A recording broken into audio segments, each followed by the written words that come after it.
Hey there YouTube, Wrestling Optimus here, back with another action figure review. It's Wednesday night, and you know what that means. Time for AEW Dynamite on TNT. We're building towards Double or Nothing, and I'm starting to get really excited.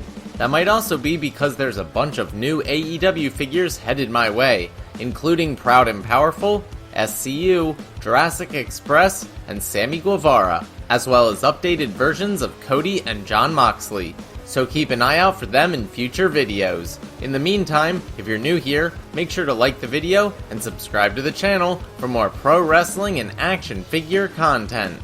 Now, we're headed into my custom dailies place, so for a recap and review, let's take it over to the action figures.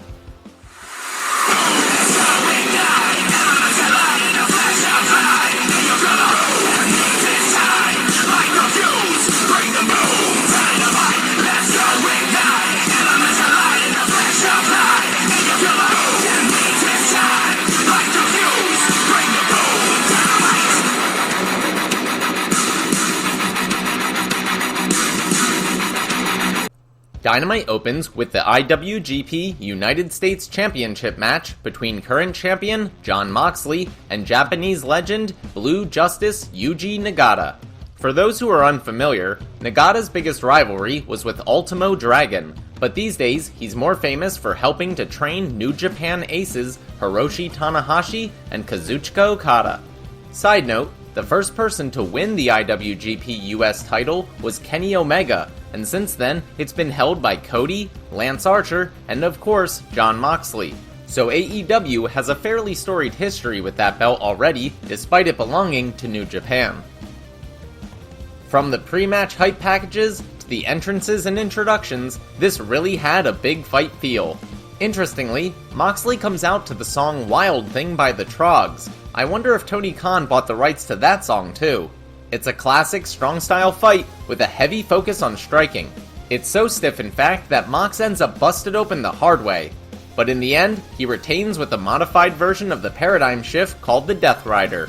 Afterwards, in a show of respect, Moxley bows to Nagata. Members of the Inner Circle are backstage with Alex Marvez. Ortiz says they had the Pinnacle beaten until Max pulled a bitch move and threw Jericho off the cage even after they had given up. MJF also apparently had Santana arrested for using that fork during the match. Jake Hager says none of that matters. They're all still standing, so nothing is over. Nothing is over! Nothing! Finally, Sammy demands a rematch and threatens the Pinnacle if they don't get it. Cody makes his way to the ring for a promo. He brings up a bunch of hot-button political issues, but doesn't take a side, instead saying that he's a proud American regardless. This is all just so that he can run down Anthony Ogogo for trashing the US recently, especially since Anthony is living here on a visa. Cody continues praising the United States, specifically for its diversity, and chokes up when mentioning that his and Brandy's daughter will be biracial. He ends by confirming his match with Anthony Ogogo at Double or Nothing before officially, and for the first time that I'm aware of, taking on his father's American Dream moniker. In a pre-match video, Christopher Daniels and Frankie Kazarian lament what their old friends the Young Bucks have become. SCU says they have everything to lose, but also everything to gain tonight, so they're willing to do whatever it takes to win. The Bucks are accompanied by the Good Brothers as Don Callis joins commentary for our second title match of the night. According to Excalibur, these teams have squared off 12 times before, with the series tied at 6 wins apiece. Daniels takes most of the offense early before getting super kicked into the ring post by Nick. He blades a little too deep, leaving a pool of blood, much to Nick's amusement. Meanwhile, Kazarian gets a visual pinfall on Matt, but the referee is distracted by Doc Gallows. So Frankie stares directly at him while hitting a Styles Clash, the finisher of their mutual friend, AJ Styles. A wobbly Christopher Daniels tags in while continuing to gush blood. Matt hits him with a super kick while mocking Shawn Michaels and Ric Flair by saying, "I'm sorry, I love you." Man, they're really laying the insider references on thick tonight.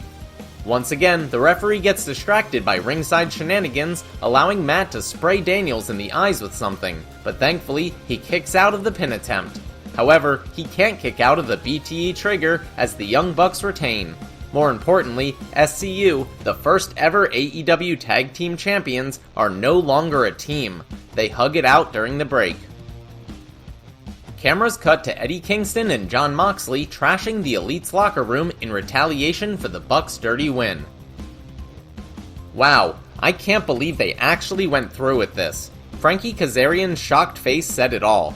But my theory is that Christopher Daniels wants to go part-time and take on more of a backstage role. If so, best of luck to him, and thanks for all the memories.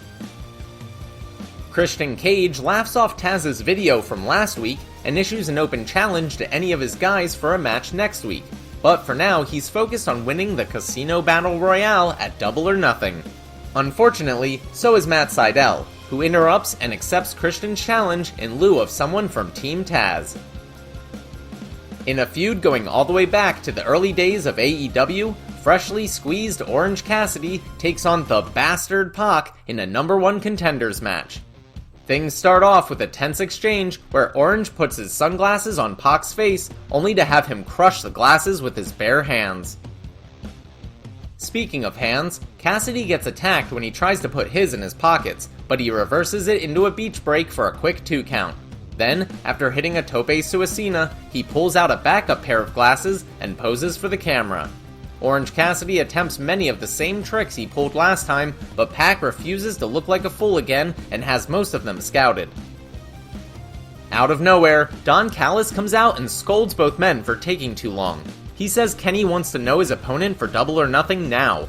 Speak of the devil, Omega jumps out from the crowd and nails Pac with his title belt while the ref is distracted. With both men down, Aubrey is forced to issue a double countout. Don seems to think that this means he and Kenny will get the night off, so they start to celebrate when Tony Schiavone bursts their bubble. He explains that, per Tony Khan, this actually means Omega will have to defend his title in a triple threat match at Double or Nothing. Needless to say, they're not happy. The Elite find their locker room trashed, but for some reason, instead of being pissed, Matt Jackson issues a challenge to the Varsity Blondes for next week. Then he turns his attention back to Eddie and Mox, asking them what they're doing at Double or Nothing in a sinister tone. Personally, I can't wait for that match. Alex Marvez is back with the Dark Order and Adam Page. They try to console Hangman after his recent loss caused him to sink in the rankings. But he's fine with it. After all, it took multiple guys cheating for Brian Cage to beat him. However, he suspects that doesn't sit so well with a guy like Cage, so he proposes that Brian ditch Team Taz and earn his shot at the title. Then he name-drops the pay-per-view, calling it Double or Nothing for Cage, which astounds and delights John Silver. He said it! He said it! There it is! There it is! MJF and the Pinnacle come out for their coronation. He brags about helping AEW be the #1 show on cable last week. They were even a hit in Canada thanks to the Canadian hero, Shawn Spears, not Chris Jericho. Even though the crowd chants over him for a rematch, Max declines. Then Tully gives them all expensive watches to symbolize how great they are. Suddenly, they're interrupted by a car horn. What's left of the Inner Circle arrives in an ATV pulling a trailer labeled "A Little Bit of the Bubbly." Jericho pops out of it and gives MJF one last chance to give them a rematch, but again, Max says no. So Sammy points the attached fire hose at the ring and douses the Pinnacle with a lotta bit of the bubbly. Humiliated, MJF challenges the Inner Circle to a stadium stampede at Double or Nothing, but this time, if the Inner Circle loses, they'll have to break up for good. Strangely, good old JR, instead of Tony Schiavone, sits down with Dr. Britt Baker, DMD. They recount her match against Hikaru Shida last year, where not only did she lose, but she broke her nose in the process, putting her on the shelf for 5 months. That's why it's fitting that they're facing off again at Double or Nothing. Next, in women's action, Thunder Rosa takes on Jasmine Allure. Not much to say, it's a squash that sets up Rosa for a run at either Serena Deeb's NWA title or the winner of the aforementioned match between Shida and Baker for the AEW title. After fellow action figure enthusiast Smart Mark Sterling offered his services to Jade Cargill on Dark, Tony Schiavone asks if she's decided on a manager yet. She says she's still listening to offers and reiterates that she's that bitch. In his classic black and white style, Darby Allin takes us on a tour of the rundown building in Seattle where he supposedly grew up. He says it helps remind him of who he is, then questions who Miro is. One second he's playing video games, the next he's someone's best man.